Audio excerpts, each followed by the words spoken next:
Hello बच्चों, स्वागत है आपको आपके इस वीडियो में।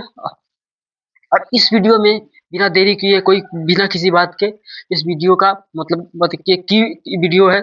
इस कल आपका एग्जाम है साइंस का। और और उस साइंस का एग्जाम में, साइंस का पेपर में क्या सवाल आएगा, सब्जेक्टिव का, ऑब्जेक्टिव का नहीं बता रहा, सब्जेक्टिव का। और इसमें ऑब्जेक्टिव में भी काम करेगा पूरा फुल। देखिए, अगर सब्जेक्टिव मजबूत है, ऑब्जेक्टिव कुछ नहीं है। पर तू ऑब्जेक्टिव तुक्का मारने का चीज नहीं है। सब आपको जानकारी रहे तब भी ऑब्जेक्टिव भी बना सकते हैं। तो चलिए, बिना देरी के हम सवाल बता दें कि क्या क्या आएगा आपके कल का एग्जाम में।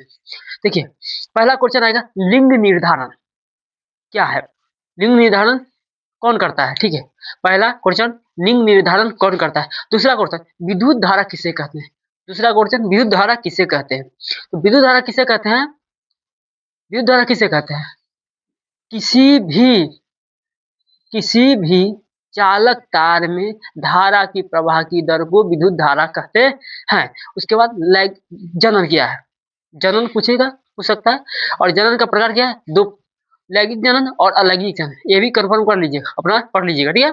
उसके बाद पोषण किसे कहते हैं। पोषण के बाद पोषण के प्रकार, पोषण के प्रकार जान लीजिएगा। पोषण भी दो प्रकार के हैं, स्वपोषण और परपोषण, ठीक है। उसके बाद जीवी और सहजीवी, परजीवी, इसको भी देख लीजिएगा। जनन किसे कहते हैं, फ्लेमिंग के बाम हस्त नियम या दाम हस्त नियम। देखिए, अगर बाम हस्त नियम पूछेगा तो दाएं हस्त नियम नहीं पूछेगा, और दाएं हस्त नियम पूछेगा तो बाएं हस्त नियम नहीं पूछेगा। उसके बाद फ्लेमिंग के ये हो गया। उसके बाद दृष्टि दोष, उसके बाद दृष्टि दोष पूछेगा। दृष्टि दोष भी पूछेगा तो उसमें भी दो प्रकार का उसका होता है, सॉरी, तीन प्रकार का है।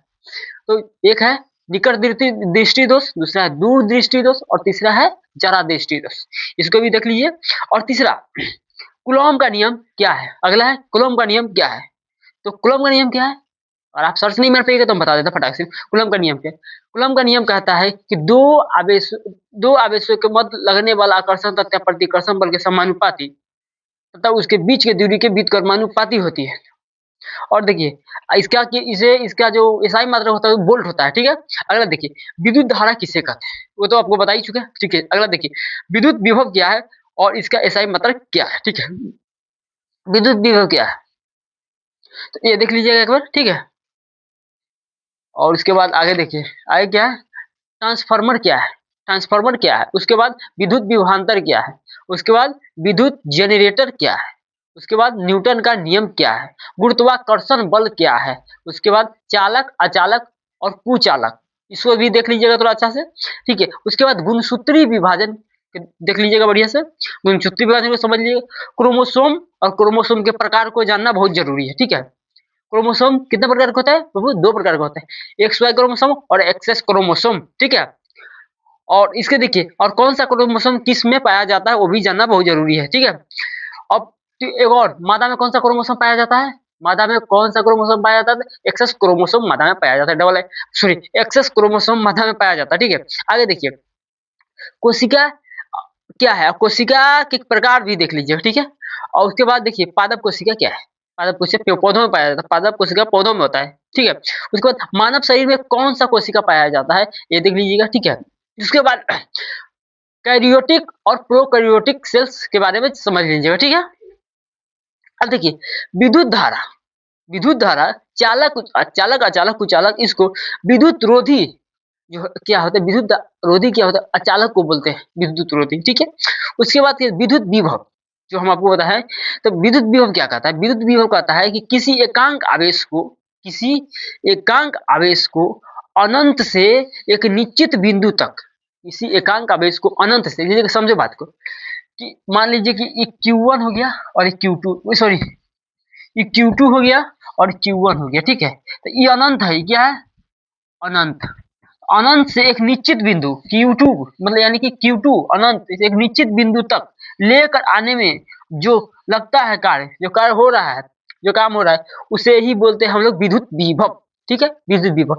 और विभवांतर क्या कहता है कि एक स्थान से दूसरे स्थान तक, एक स्थान से दूसरे स्थान तक। विभव कहता है अनंत से निश्चित बिंदु तक, और विभवांतर कहता है कि एक बिंदु से दूसरे बिंदु तक लेकर जाने में किया गया कार्य को विद्युत विभवांतर कहते हैं। मतलब विभव ऊपर अनंत से खींच के लाएगा और विभवांतर एक स्थान से दूसरे स्थान तक, ठीक है। इतना आप लोग समझ गए। आगे देखिए अगला क्वेश्चन आपका क्या है, ठीक है। अगला क्वेश्चन है आपका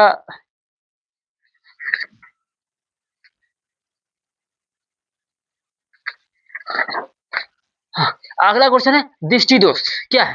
अगला क्वेश्चन आपका दृष्टि दोष।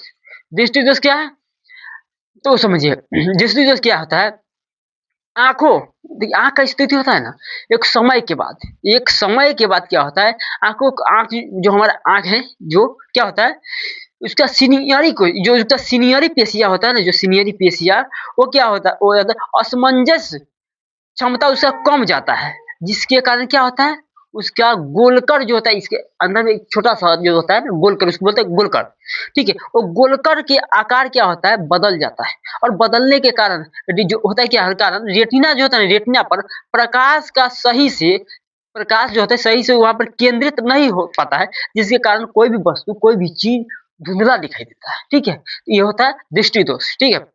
और वो आप समझ लीजिए कि आज हमारा एक ही उद्देश्य था, आपको सिर्फ क्वेश्चन बताना कि यही क्वेश्चन आएगा, ठीक है। उसके बाद निकट दृष्टि दोष, दूर दृष्टि दोष और जरा दृष्टि दोष। निकट क्या है, निकट दृष्टि दोष, निकट वाला में क्या लिखना है, निकट वाला में आपको क्या समझ आएगा, निकट के ना बुझा तो एक भाई निकट दृष्टि दोष नहीं, निकट वाला में क्या, निकट का आपको बुझाएगा, नजदीक का बुझाएगा, दूर का नहीं बुझाएगा, उल्टा है एकदम। और दूर वाला में क्या है, दूर का बुझाएगा, नजदीक का नहीं बुझाएगा। और जरा वाला क्या है, जरा दृष्टि दोष कहता है बाबू कि उम्र के साथ या कोई कारण से ना नजदीक का दिखाई देगा सही से और ना दूर का दिखाई देगा सही से, उसे बोलते हैं जरा दृष्टि। उम्र के साथ भी ऐसा घटना होता है, ठीक है। तो क्वेश्चन अगर आप सुने हैं लिखे हैं तो अगर समझे हैं तो उसको बढ़िया से एक बार बढ़िया से पढ़ लीजिए उसको, यही क्वेश्चन आएगा, पक्का आएगा, 100% के साथ आएगा, ठीक है। और नहीं लिखे हैं तो यहाँ से स्क्रीनशॉट ले लीजिए इसको, इतना बढ़िया जो है नहीं मगर इसको पूरा एकदम बढ़िया से इसका स्क्रीनशॉट ले लीजिए आप, ठीक है। एक बार स्क्रीनशॉट ले लीजिए इसका बढ़िया से।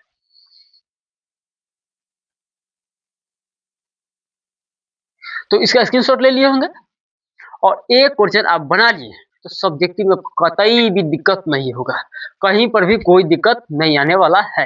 ये हमारा 100% वादा है कि ऐसा कोई दिक्कत नहीं होगा, इसी क्वेश्चन में से आपका आएगा, पक्का आएगा, 100% के साथ आएगा।